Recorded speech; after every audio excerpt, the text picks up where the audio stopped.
எங்க பையன் வந்து எங்களை விட்டு போனதுக்கு அப்புறம் தெய்வங்கள் எல்லாம் தோற்றே போகும். அப்புறம் நான் எப்படி வாழ்க்கையை ஆரம்பிக்கிறதுன்னு எனக்கு தெரியாம, தம்பி இல்லாத உலகத்துல நம்ம வாழக்கூடாதுமா அப்படின்னு சொல்லி எங்க பொண்ணுகிட்ட சொல்லிட்டு இருக்கும்போது, அப்பா நம்ம போயிட்டோம்னா தம்பி நினைக்கிறது கூட யாரும் இருக்க மாட்டாங்கப்பா, நம்ம தம்பிக்காக நான் வாழணுப்பா அப்படின்னு சொன்னாங்க.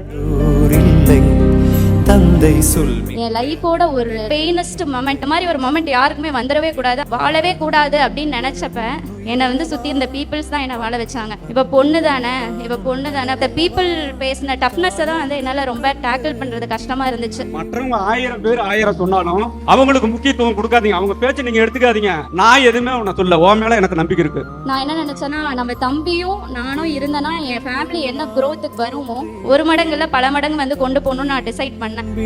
முன்னே தாலாட்டு பாடும் தாயின் அன்பும் தந்தை